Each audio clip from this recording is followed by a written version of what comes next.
नमस्कार, मी अजित चव्हाण. स्वागत आहे विशेष कार्यक्रमामध्ये आपलं. नवी मुंबई महापालिकेच्या निवडणुकीचा रणसंग्राम सध्या सुरू आहे. आपण आज नवी मुंबईमध्ये आलो आहोत. राष्ट्रवादी काँग्रेस पक्षाचे ज्येष्ठ नेते गणेश नाईक आपल्याबरोबर आहेत. आपण त्यांच्याशी बोलणार आहोत. नाईक साहेब, या आमच्या विशेष कार्यक्रमात स्वागत आहे. नमस्ते. नवी मुंबई महानगरपालिकेत आता एक हाती सत्ता तुमची आहे. पुन्हा निवडणुकीला सामोरं जात असताना पुन्हा तुमचा झेंडा फडकेल याचा किती विश्वास आहे? मी विनम्रपणे सांगतोय, ही महापालिका स्थापन झाली 92 साली.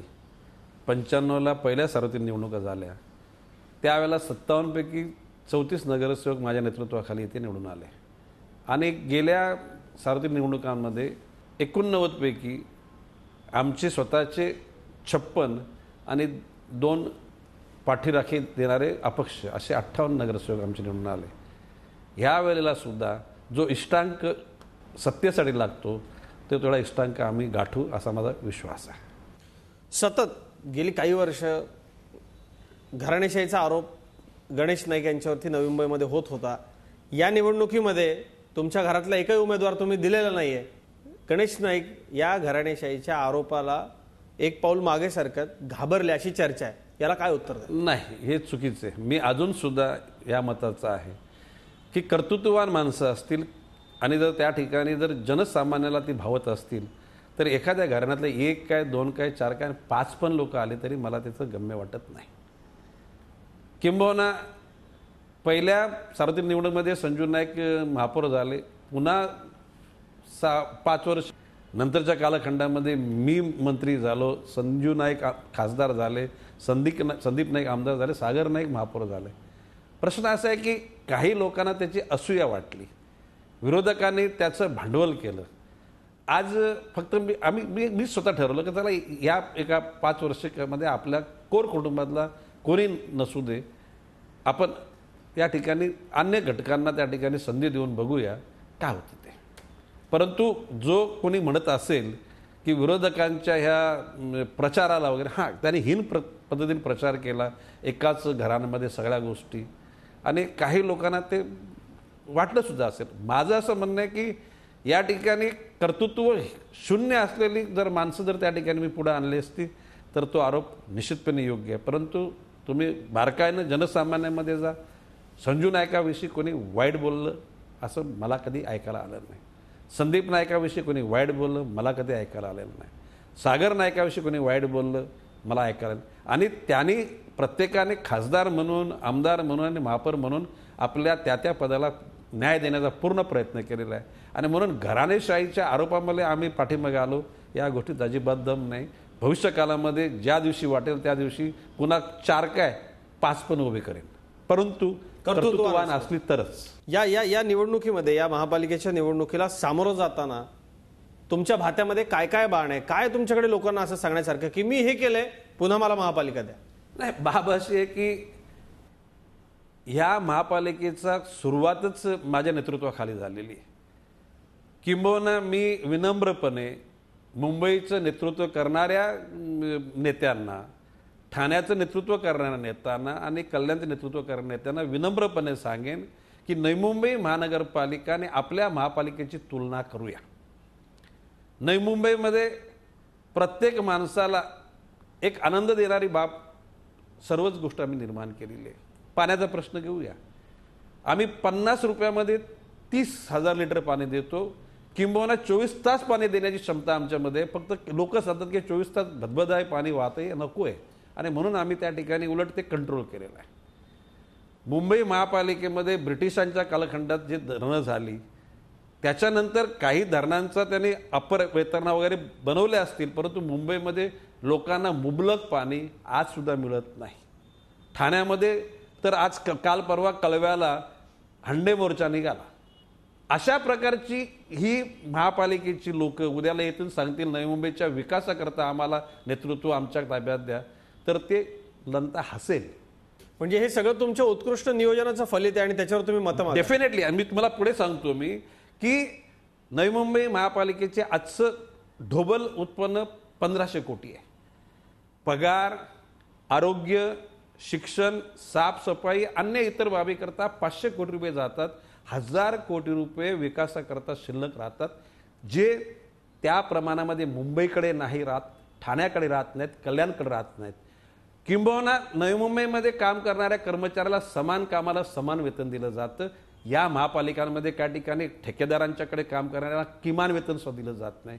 आणि म्हणून या ठिकाणी मी विनम्रपणे सांगतो, अहंकार सांगत नाही, की इथले उद्यानं मुंबईच्या क्षेत्रफळाच्या अनुषंगाने नवी मुंबईची उद्यानं जास्त आहेत, मैदानं जास्त आहेत. मुंबईमध्ये महानगरपालिकेच्या शाळेतला पट कमी झाला, शाळा बंद करायची वेळ आली. नवी मुंबईतल्या शाळांचा पट वाढला. आज नवी मुंबईमध्ये वाशीचं हॉस्पिटल आहे, बेलापूरला 100 कॉटचं हॉस्पिटल तयार झालेलं आहे, नेरूरला 100 कॉटचं हॉस्पिटल तयार झालेले, ऐरोलीला 100 कॉटचं हॉस्पिटल तयार झालेलं आहे.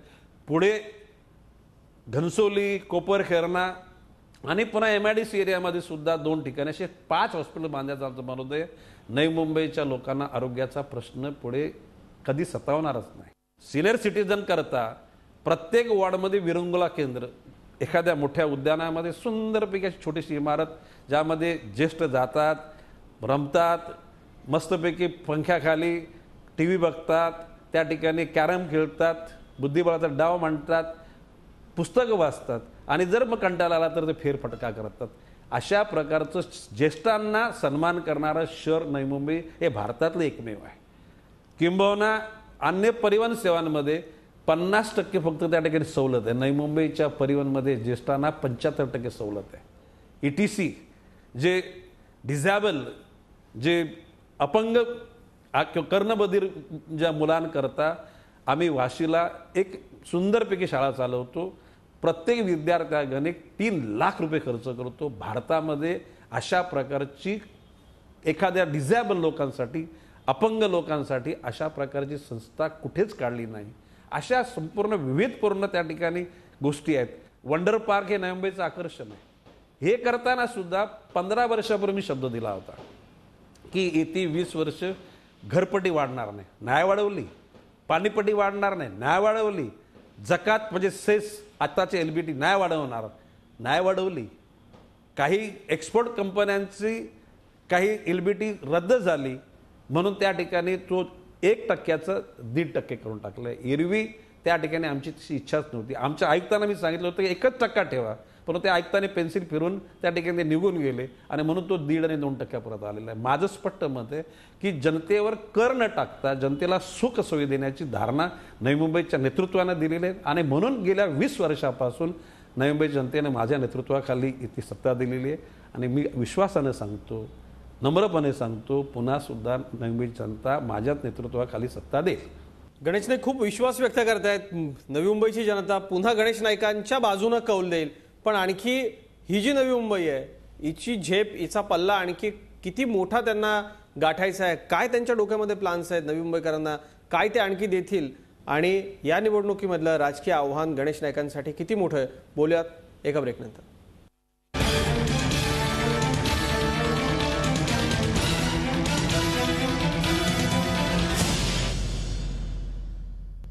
या विशेष कार्यक्रमामध्ये पुन्हा एकदा स्वागत आपलं. आपण बोलतोय राष्ट्रवादी काँग्रेसचे ज्येष्ठ नेते गणेश नाईक यांच्याशी. नाईक साहेब, नवी मुंबई शहर, या शहरामधला विकास खरंच नो डाऊट या शहरामध्ये राहणाऱ्या लोकांना आपण एका खूप चांगल्या शहरामध्ये राहतो याचा अनुभव नक्कीच घेता येतो. तुम्ही म्हणताय पुन्हा एकदा लोक तुमच्या हातामध्ये सत्ता देतील, पण आजची नवी मुंबईमधली सगळी राजकीय समीकरणं पाहता आणि गेल्या 2 निवडणुकांमधलं तुमच्या पदरामधलं काहीचा अपयश आहे. एक जागा आमदारकीची तुमच्या घरामध्ये आहे, पण गणेश नाईक तितक्याच उत्साहानं, तितक्याच आत्मविश्वासानं आणि तितक्याच जोमाने या निवडणुकीला सामोरं जात आहेत का आणि राजकीय आव्हानांचा कसा विचार करताय, कसं बघताय? हे बघा, लोकसभेला झालं तो इतिहास घडला, विधानसभेला झालं तो पण इतिहास जमा झाला. मधल्या काळात पुलाखालून भरपूर पाणी वाहून गेलेलं आहे. आज नवी मुंबईच्या जनतेमध्ये जर आपण जर चर्चा केलीत तर निश्चितपणे जनतेच्या मनामध्ये कुठेतरी आपण काहीतरी अन्याय केला अशा प्रकारचे काही घटकांना वाटते आणि ती अजाणतेपणे अन्याय झाला, अन्याय केला गेला असं काही बोलतात आम्ही केला, काही म्हणतात आमच्याकडे अजाणतेपणे झाला. काही लोक सांगतात आम्ही कुठेतरी कमी पडलो. पण मी सांगतो तो त्यांचा दोष नाही, तो माझा गाफीलपणा होता, म्हणून तो पराभव झाला. नाईक साहेब, एक खूप महत्त्वाचा मुद्दा आहे तो म्हणजे नवी मुंबईमध्ये गगनचुंबी इमारती आहेत, खूप सुंदर रस्ते आहेत, चांगली उद्यानं आहेत, सगळं काही आहे. पण या सगळ्याकरता ज्या भूमिपुत्रांची जमीन घेतल्या गेली, तुम्ही सुद्धा नवी मुंबईचे भूमिपुत्र आहात, त्या भूमिपुत्रांच्या गावठाणातली परिस्थिती अजूनही हवी तशी सुधारलेली नाही. भूमिपुत्रांना मिळणाऱ्या ज्या सुविधा आहेत त्या तोकड्या आहेत. FSIचा एक निर्णय सरकारनं घेतला आहे, त्याच्या जोरावरती आता भारतीय जनता पक्ष आणि शिवसेनेचे लोक मतं मागतायत लोकांकडे. या सगळ्याकडे तुम्ही कसं पाहता? हे बघा, बाब अशी आहे की 2004 साली तत्कालीन मुख्यमंत्री कैलासवासी विलासराव देशमुखांकडे मी पत्रव्यवहार केला आणि तो पत्रव्यवहार इथल्या मीडियाला मी दिलेला आहे.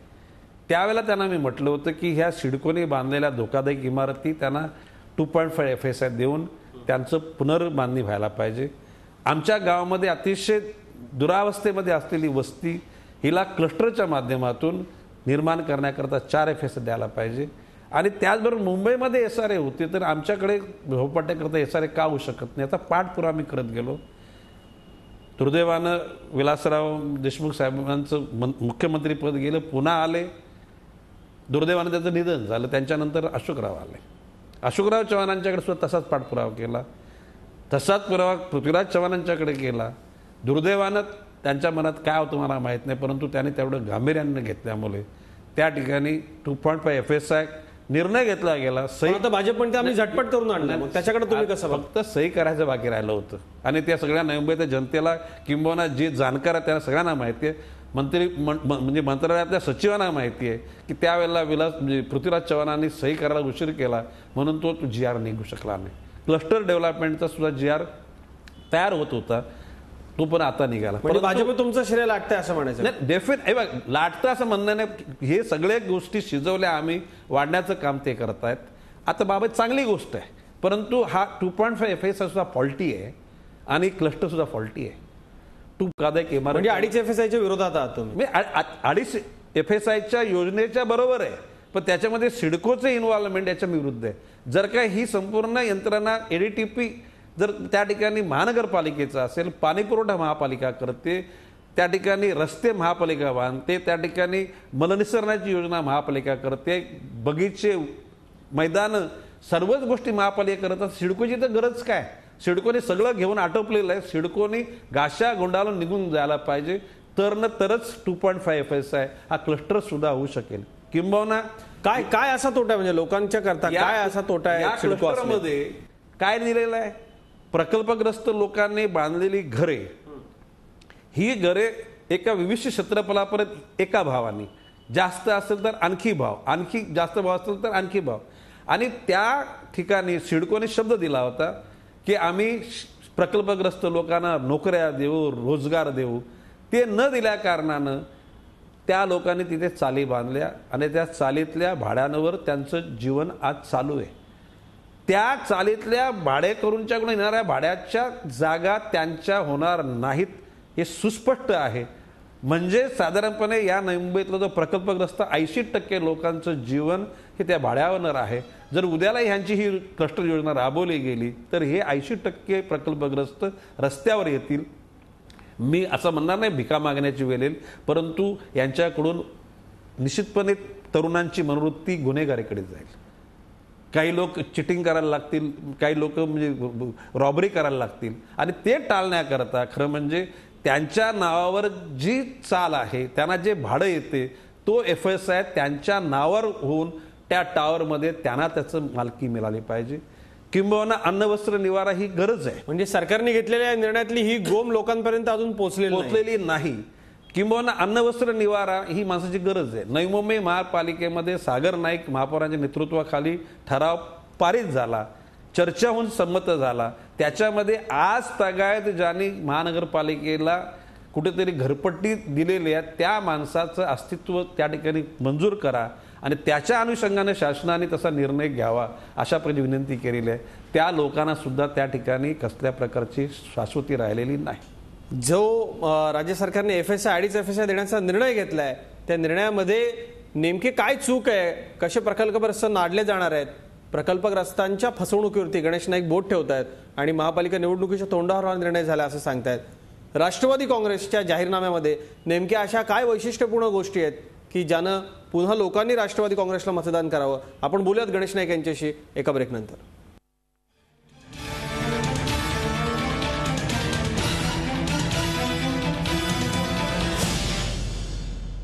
प्रेक्षक हो, पुन्हा एकदा स्वागत. नवी मुंबईमध्ये महापालिका निवडणुकीचा रणसंग्राम सुरू आहे आणि आपल्यासोबत राष्ट्रवादी काँग्रेसचे ज्येष्ठ नेते गणेश नाईक आहेत. नाईक साहेब, काय तुमच्या जाहीरनाम्यामध्ये नवीन आहे? नवी मुंबईच्या नागरिकांना काय, जर तुमची सत्ता पुन्हा आली तर काय तुम्ही द्याल वैशिष्ट्यपूर्ण गोष्टी? आणि सगळ्यात महत्त्वाचं, शेजारी आंतरराष्ट्रीय विमानतळ येत आहे, अनेक मोठे प्रकल्प आहेत, इथला सागरी महामार्ग असेल, किंबहुना नवी मुंबई हे 21व्या शतकातलं शहर म्हणून आणखी पुढे घेऊन जाण्याकरता काय तुम्ही कराल? हे बघा, मगाशी मी म्हटल्याप्रमाणे वन टाइम प्लॅनिंग.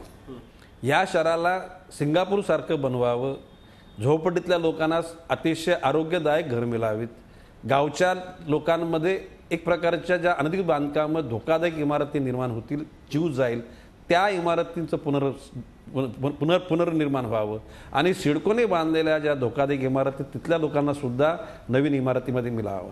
हा झाला एकूण वस्त्यांचा प्रश्न, ज्याला इन्फ्रास्ट्रक्चर आपण म्हणतो. ज्या भौतिक ज्या गोष्टी आहेत त्याच्याकरता मी मगाशी म्हटलं 15,000 कोटी रुपये कर्ज घेण्याची परवानगी राज्य शासनाने या महापालिकेला द्यावी.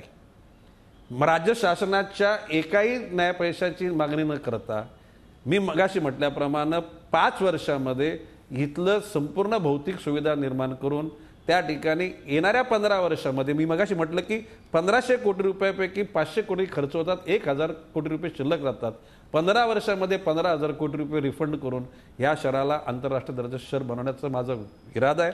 मागच्या जाहीरनाम्यामध्ये आम्ही हेच म्हटलं होतं, तेच फक्त ते अपूर्ण राहिलेलं आहे, ते पुढे कंटिन्युएशनमध्ये करू.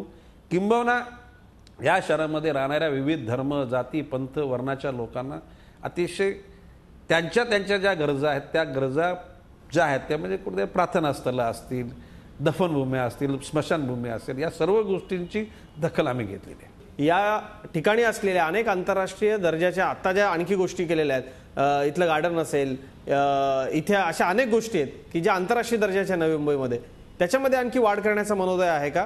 आणि शहर हे जगभर ओळखलं जावं यासाठी तुमच्या डोक्यामध्ये काय विजनरी प्लॅनिंग आहे भविष्य काळामध्ये? हे बघा, डॉक्टर पचुरींची जी टेरी ऑर्गनायझेशन आहे त्या ऑर्गनायझेशननं ही औद्योगिक पट्टा, केमिकलचा पट्टा असताना सुद्धा इको सेन्सिटिव्ह सिटी म्हणून या शहराला नावाजलेलं आहे. या शहराला स्वच्छतेचे राष्ट्रपतीचे पारितोषिक, पंतप्रधानांचे पारितोषिक मिळाले, राज्य सरकारचे मिळाले, पाण्याची व्यवस्थित वितरण करणारी शहर म्हणून पारितोषिक केंद्र सरकारचे, राज्य सरकारचे मिळाले. एकूणच या शहरामध्ये कुठलीही झोपट्टी राहू नये, कुठेही रस्त्यावर, त्या ठिकाणी फुटपाथवर कसल्याही प्रकारची त्या ठिकाणी फेरीवाल्यांची वर्दळ राहू नये, म्हणजे हॉकर्स पॉलिसी आम्ही निर्माण करून राज्य शासनाकडे दिली. राज्य शासनाच्याकडे ती प्रलंबित आहे. होर्डिंग पॉलिसी आम्ही राज्य शासनाकडे दिली, तिथं प्रलंबित आहे. किंबहुना माझं म्हणणं आहे की होर्डिंग पॉलिसी, हॉकर पॉलिसी मंजूर करून दिली गेली तर या ठिकाणी विचित्र राहणाऱ्या जाहिरातीवर नियंत्रण येईल, शहराला एक स्वरूप चांगलं सुंदर देता येईल. फुटपाथवर, त्या ठिकाणी रस्त्यावर हातगाडीवाल्या तर कुठेतरी यायला लागलेले आहेत, ते यांना बंदिस्त करता येईल, जेणेकरून सर्वसामान्य माणसांनी जो करदाता आहे त्या करदात्याला, सर्व धर्माच्या, जातीच्या, पंथाच्या लोकांना, त्यांना आरोग्याच्या सेवा, शिक्षणाच्या सेवा, करमणुकीच्या सेवा. जसं वाशीला विष्णुदास भावे थिएटर आहे, तसं ऐरोलीला एक आणखी थिएटर बांधतो आम्ही, ऐरोलीला एक स्टेडियम बांधतोय, जेणेकरून विद्यार्थ्यांना, तरुणांना मोकळीक त्या ठिकाणी मिळावी. आणि पर्यावरणाच्या अनुषंगाने हे शहर अतिशय सेन्सिटिव्ह आहे. या ठिकाणी बऱ्याच मोठ्या प्रमाणामध्ये दर वर्षाला लाखो वृक्षांची लागवड होते आणि ती लागवड होत राहणार आहे. म्हणजे एक MMRDA मध्ये उत्कृष्ट शहर म्हणून गणलं जाणार हे नवी मुंबई हे भविष्यातलं आणखी शहर आहे. वेळ अगदी थोडका राहिलाय. जाता जाता एक दुसरा शेवटचा प्रश्न तुम्हाला, की काय असं तयार केलंय नवी मुंबईमध्ये तुम्ही की ज्याचा खरोखर गर्व वाटतो आणि लोकांना सांगावंसं वाटतं की हो, हे मी केलंय आणि मला आणखी अशी खूप चांगली कामं करायची, मला तुम्ही निवडून द्या? हे बघा, प्रश्न असा की वंडर पार्क हे नवी मुंबईचं खरं म्हणजे एक वैशिष्ट्य आहे. नवी मुंबईचं मुख्यालय हे तर सगळ्यात वैशिष्ट्य आहे. म्हणजे प्रत्येक माणूस तिथून जातो, तो सेल्फीने स्वतःचा फोटो काढतो, त्याच्यासमोरचा तिरंगा आणखी एक, आणि तिरंगा झेंडा हा भारतातला 24 तास फडकणारा हा एक पहिला किंवा दुसरा झेंडा आहे. गेल्या 31 डिसेंबरला जगाच्या पाठीवर विविध इमारतींवर रोषणाई झाली, लाइटिंग झाली. त्यामध्ये जगाच्या क्रमामध्ये 10व्या क्रमांकाची इमारत लाइटिंगमध्ये ही नवी मुंबई महापालिकेची म्हणून तिला त्या ठिकाणी नावाजली गेलेली आहे. इमारत नाही तर इमारतीच्या सुंदरतेप्रमाणे ह्या नवी मुंबईतल्या शहरातले लोकांची मनं सुद्धा सुंदर आहेत आणि विरोधक सुद्धा त्या ठिकाणी कमकुवत मनाचे नाहीत. आणि म्हणून माझं स्पष्ट मत आहे की भविष्यकाळामध्ये सत्ताधारी आणि विरोधक यांच्या माध्यमातून या शहराचा विकास निश्चितपणे होईल असा माझा ठाम विश्वास आहे. या मुलाखतीमध्ये जाता जाता नवी मुंबईच्या नागरिकांना तुम्ही काय आवाहन कराल की तुम्हाला का लोकांनी निवडून द्यावं, आणि जाता जाता काय सांगाल सगळ्या नागरिकांना? नवी मुंबईकर तुम्हाला आता पाहतायत, सगळ्या महाराष्ट्रातली जनता बघते, काय असं घडवायचंय, काय करायचंय, पुन्हा निवडून द्यावं तुम्ही? मी विनम्रपणे पुन्हा सांगेन, नवी मुंबई महापालिकेची तुलना तुम्ही मुंबईशी करा, ठाण्याशी करा, कल्याणशी करा. मी मगाशी म्हटल्याप्रमाणे सर्व बाबीची तुम्ही तुलना करा. नवी मुंबई शहर गेल्या 20 वर्षामध्ये माझ्या नेतृत्वाखाली तुम्ही याचं विकास घडवण्याचं काम माझ्याकडे सोपवलं आणि मी विश्वासानं सांगतो की ह्या सर्वच विकासाच्याच जोरावर नवी मुंबईची जनता निश्चितपणे आम्हाला पाठिंबा देईल आणि त्याने द्यावा असं प्रकारे त्यांना मी आवाहन करतो. नाईक साहेब, या निवडणुकीच्या धावपळीत आपण खूप शांतपणे आमच्याशी चर्चा केलीत आणि लोकांसाठी वेळ दिलात. आपल्याला या निवडणुकीकरता खूप खूप शुभेच्छा. नमस्ते.